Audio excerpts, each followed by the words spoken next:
Concrete cracks under heavy, orthotic soles. Blood pools thick like motor oil.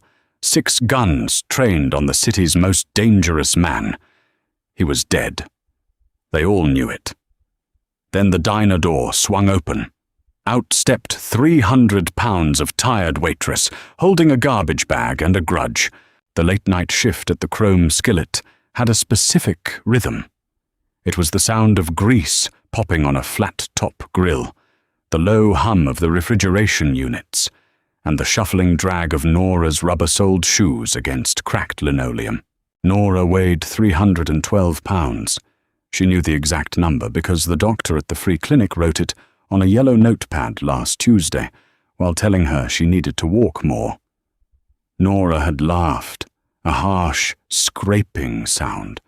She walked 7 miles a shift on a floor coated in 30 years of aerosolized bacon fat. Her knees were wrapped in thick beige ace bandages beneath her slacks. Her inner thighs chafed despite the cheap powder she dusted on in the employee bathroom. She carried her weight in her stomach and hips, a thick, solid block of flesh that made her invisible to 99% of the human race. People didn't look at fat women in stained pink aprons. They looked through them. They saw a coffee pot. They saw a basket of fries. They saw a punchline or a cautionary tale, but they rarely saw a person. Nora preferred it that way. Invisibility was a tactical advantage she hadn't enjoyed in her previous life. It was 3:15 a.m. The diner was empty save for a long-haul trucker snoring softly in booth 4. Nora wiped down the laminate counter, her thick forearm moving in steady, sweeping circles. She was exhausted. A deep, bone-hollowing ache radiated from her lower back up to her neck. She checked the clock. Time to take out the trash. She walked to the back kitchen, hauling 2 massive black plastic bags from the industrial bins. They easily weighed 50 pounds each, filled with wet coffee grounds, half-eaten meatloaf, and soggy napkins. She didn't drag them. She gripped the plastic necks in her wide, calloused hands and hoisted them, carrying the weight against her thick thighs. She kicked open the heavy steel fire door that led to the underground parking garage. The air in the garage was stagnant, smelling of exhaust, damp concrete, and piss. The fluorescent tube lights overhead flickered, casting a sickly yellow pall over the parked cars. Nora walked toward the dumpsters, her breathing loud in the cavernous space. Then she heard the wet, unmistakable sound of a fist hitting a human jaw. She stopped. The shadow of a concrete pillar hid her from the main thoroughfare of the garage. She gently set the garbage bags down by the wheels of a rusted sedan. No noise.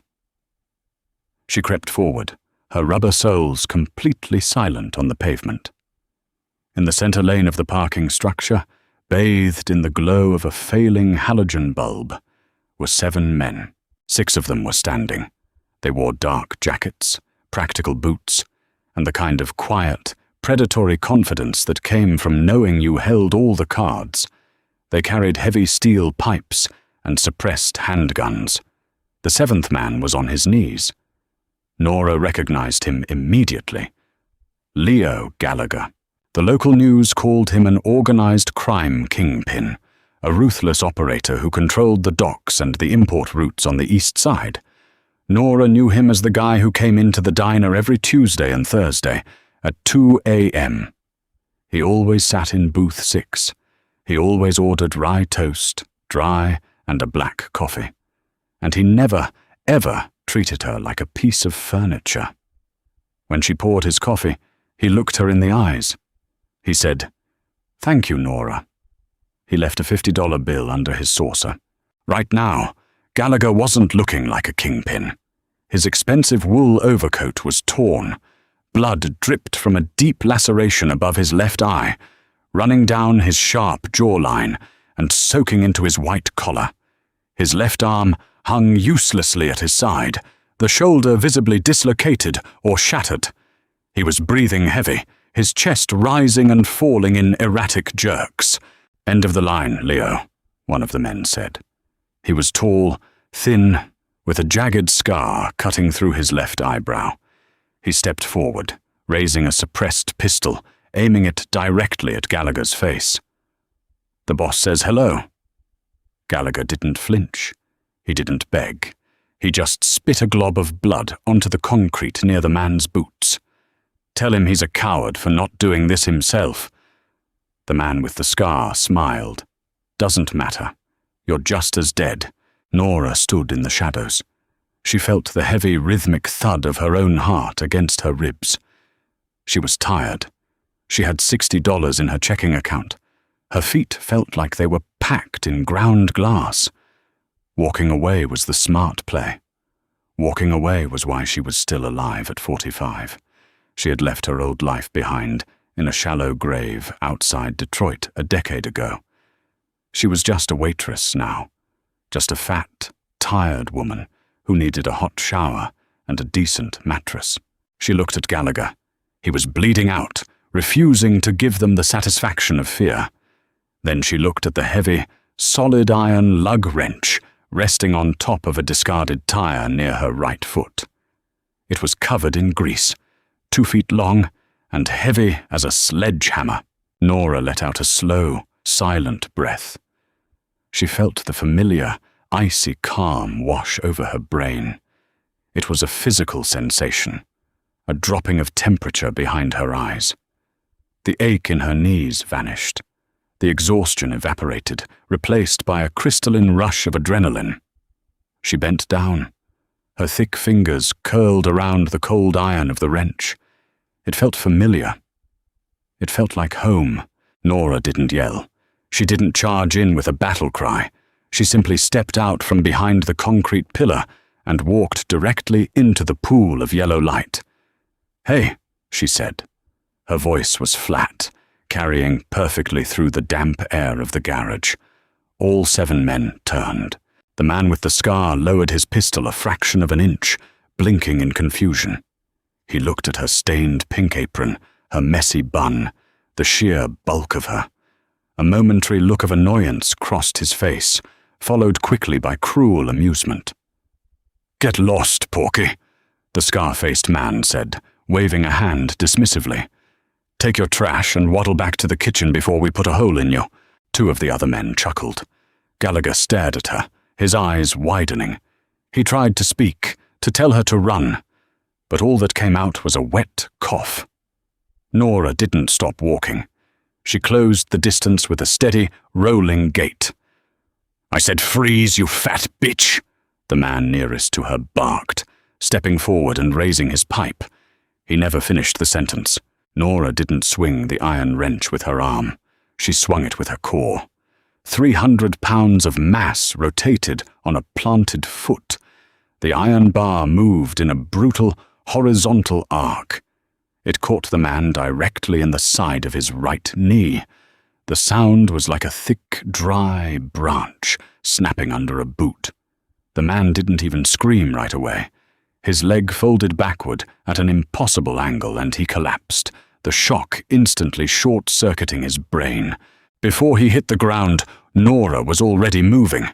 She let her forward momentum carry her. She slammed her left shoulder directly into the chest of the second man. It was like getting hit by a small car. The air left his lungs in a violent rush as he was thrown backward, his skull bouncing off the hood of a parked Mercedes with a hollow thud. He slumped, unconscious. The remaining 4 men froze for a fraction of a second. It was the cognitive dissonance. Their brains simply could not process the velocity and devastation coming from the woman in the waitress uniform. That fraction of a second was all Nora needed. The scar-faced man raised his gun, but Nora was already inside his guard. She didn't try to wrestle the gun away. She reached out with her left hand, grabbed a fistful of his thick jacket, and pulled him violently toward her, stepping off the center line. As he stumbled forward, she drove the heavy iron wrench upward in a short, vicious jab. The iron crushed his larynx. He dropped the gun, clutching his throat, his eyes bulging as he choked on nothing. 3 left. They finally realized this wasn't a joke. They moved to flank her. One raised a gun. Nora didn't hesitate. She grabbed the choking, scar-faced man by the collar and hauled his thrashing body between her and the shooter. Two suppressed shots hit the human shield with wet slaps. As the shooter adjusted his aim, Nora let the dying man drop, sweeping the fallen pistol from the concrete smoothly. She didn't adopt a stance. She simply pointed and pulled the trigger twice. 2 flat thwips. The shooter took a round to the collarbone and another through the bridge of his nose. He folded instantly. The last 2 men panicked. One lunged at her with a pipe. Nora took the hit on her thick left bicep. It bruised instantly, a flare of hot pain, but the padding of her flesh absorbed the worst of the impact. She didn't even flinch.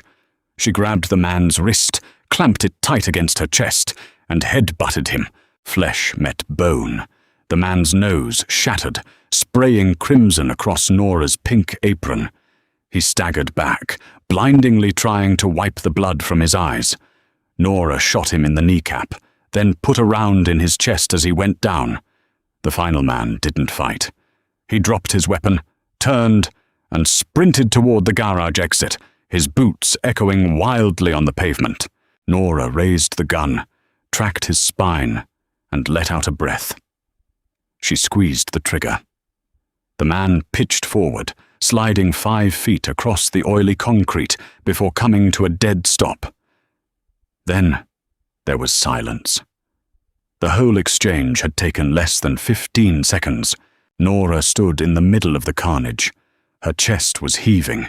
Sweat dripped down her forehead, stinging her eyes. Her left arm throbbed violently where the pipe had struck her. She lowered the gun, her breathing ragged, loud and exhausted. She felt the heavy pull of gravity returning, the adrenaline fading, leaving her feeling hollowed out and immensely tired. She walked over to Gallagher. He was still on his knees, staring at her, surrounded by dead and dying men. His mouth was slightly open. Nora crouched down beside him. It was a struggle. Her knees popped audibly in protest. She reached into her apron pocket, pulled out a relatively clean cotton napkin, and pressed it against the deep cut over his eye. "Hold that," she said, her voice gravelly and out of breath. Gallagher weakly raised his good hand to press the napkin. He looked at the bodies, then back at her face. He saw the sweat, the exhaustion, the utter lack of panic. "Nora," he rasped, his voice barely a whisper. "Yeah, Leo." She grunted, using the bumper of the nearby car to heave herself back up to her feet. She tossed the empty gun onto the concrete. "You look like hell. Let's get you inside. I think the grease trap needs cleaning anyway." Gallagher managed a weak, pained smile. "Who are you?" Nora looked down at her blood-spattered pink apron, wiping a smudge of engine oil off her cheek. "I'm the Tuesday night waitress, and you're a guy who tips decent. Now shut up and lean on me." The fire door slammed shut behind them, cutting off the stagnant chill of the parking garage. Inside, the diner's back kitchen smelled of old yeast, bleach, and the lingering grease of 1,000 cheap burgers. It was a jarring shift in reality. Out there, 6 men lay dead or bleeding on cold concrete. In here, the fluorescent lights buzzed with mundane indifference. Nora dragged Leo Gallagher by his good arm. He was a dead weight. The man possessed a lean, wiry build, but gravity was doing him no favors. He stumbled over the threshold, his polished leather shoes squeaking awkwardly against the linoleum. Nora didn't coddle him.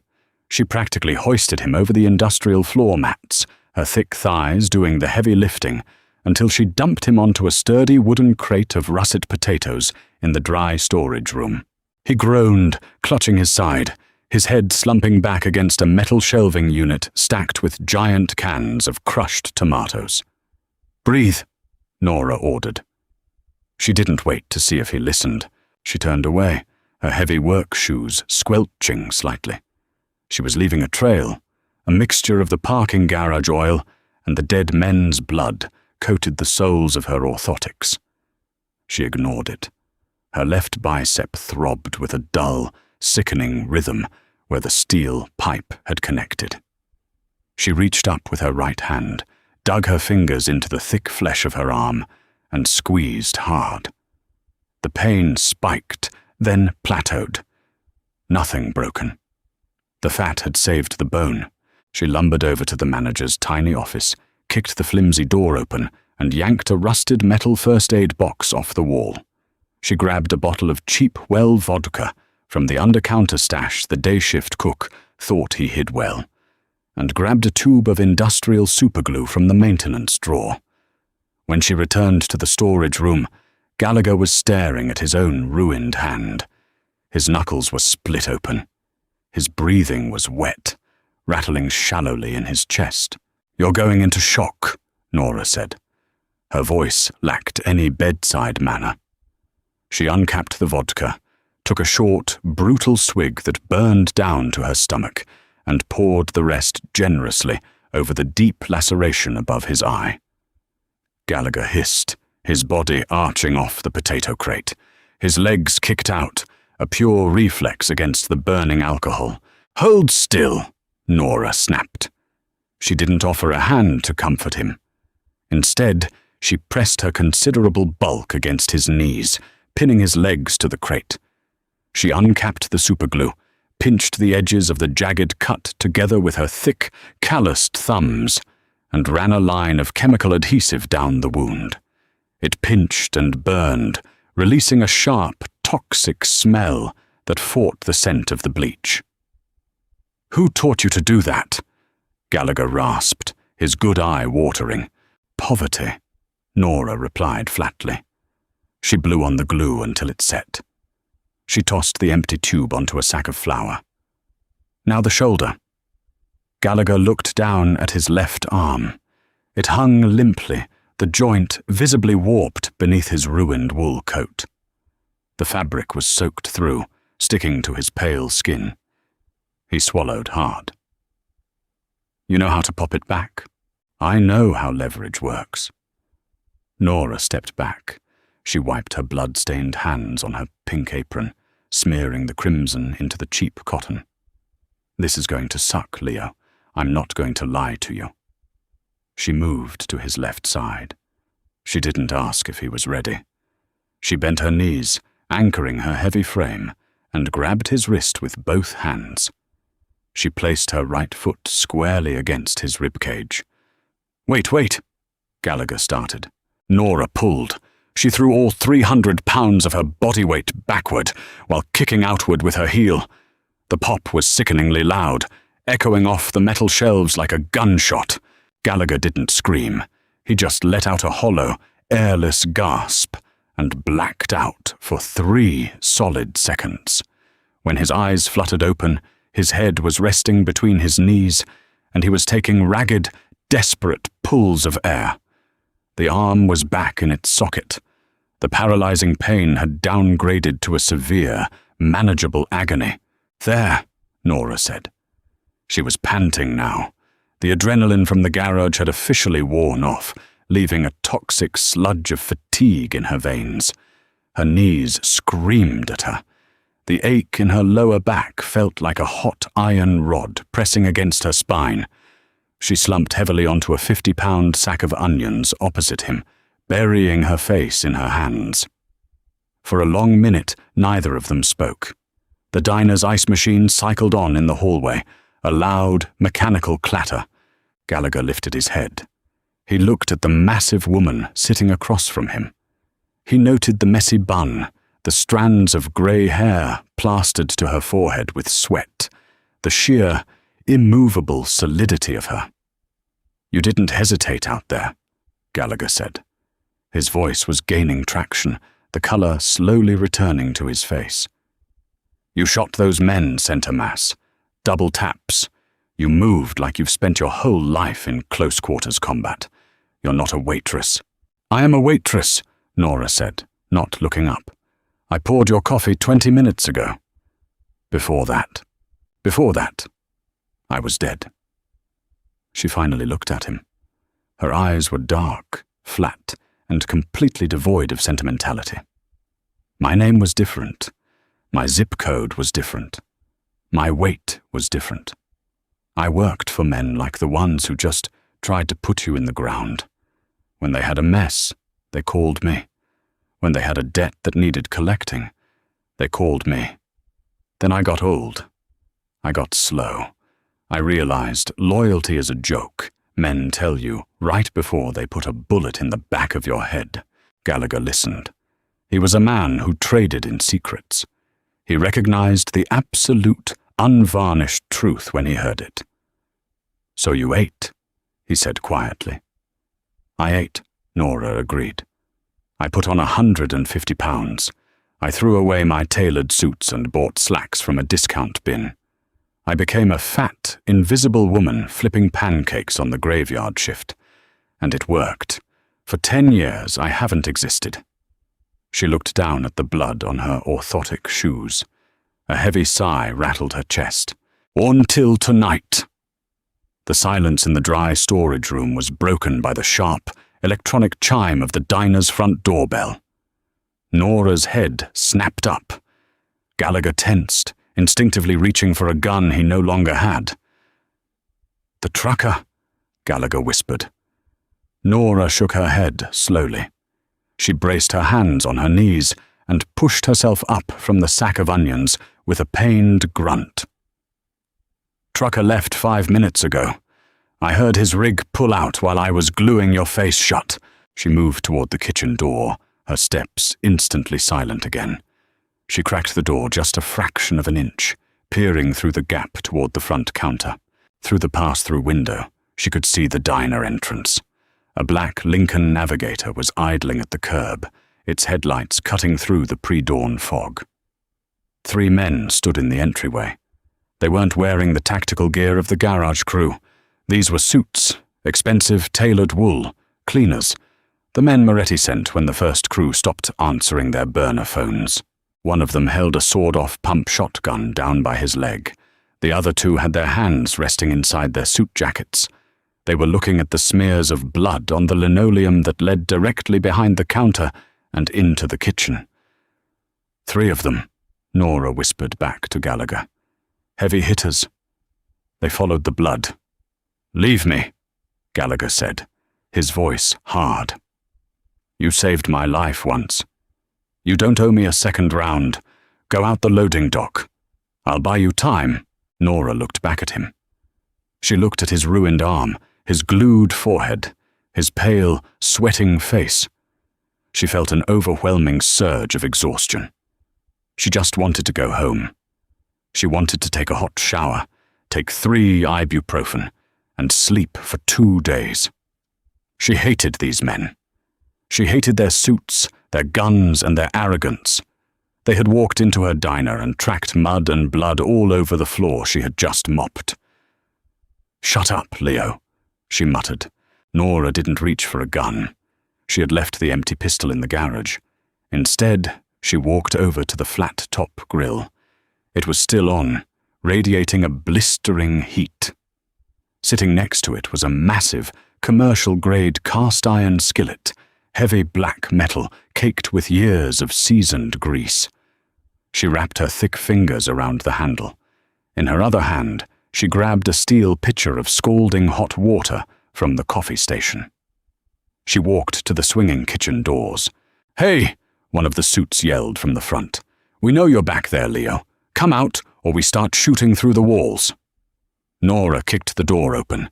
The 3 men snapped their attention to her. For a split second, they experienced the exact same cognitive dissonance the garage crew had. They saw a giant, blood-stained woman in a pink apron holding a coffee pitcher and a frying pan. The man with the shotgun smirked. "Lady, get on the floor right now." Nora threw the pitcher. She didn't toss it. She launched it with the speed of a fastball. The boiling water and heavy steel slammed directly into the face of the man on the left. He shrieked, a high, thin sound of absolute agony, clawing at his blistering skin as he fell backward over a bar stool. The shotgun man racked a shell, raising the barrel. Nora charged. She didn't try to dodge.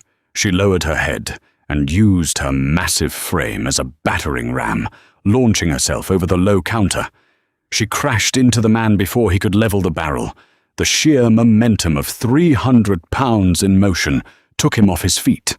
They slammed into the ground, the shotgun discharging wildly into the ceiling, raining plaster down on the booths.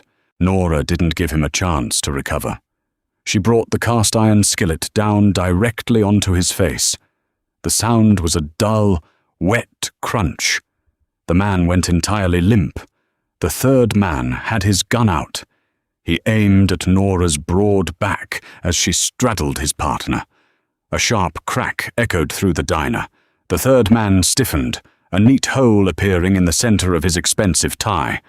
He dropped his gun, fell to his knees, and pitched forward onto the linoleum. Nora looked up, breathing heavily, chest heaving against her tight undershirt. Leo Gallagher was leaning heavily against the pass-through counter. In his good hand, he held the revolver he had pulled from the first man Nora had scalded. The burned man was groaning on the floor next to him. Leo stepped over, aimed down, and put a bullet in his head to end the noise. The diner was quiet again, save for the hiss of the flat-top grill. Nora climbed off the man with the crushed face. Her knees cracked loudly. Her apron was ruined. Her slacks were torn. She walked behind the counter, opened the cash register, and pulled out 2 $10 bills and a 5, her tips from the night. She shoved them into her pocket.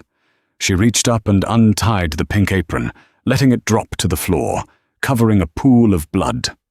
She grabbed her heavy, oversized parka from the break room hook and shoved her arms into it. Gallagher watched her. He set the gun on the counter. "You can't stay here." "I noticed," Nora said dryly. "They'll look into the diner. They'll find whatever fake name you're using. They'll hunt you." Nora walked over to him. She looked him up and down. "You owe me, Leo." "My life," he agreed instantly. "Whatever you need. Money, a new identity, a plane ticket anywhere." Nora shook her head. She pushed past him, heading toward the back exit. "I don't want a plane ticket. I'm tired of running. I'm tired of hiding. And I'm really tired of flipping pancakes." She stopped at the fire door and looked back at the Mafia boss. A cynical, cold smirk finally touched the edges of her mouth. "You said you're at war with Moretti, right?" "It's looking that way, yeah."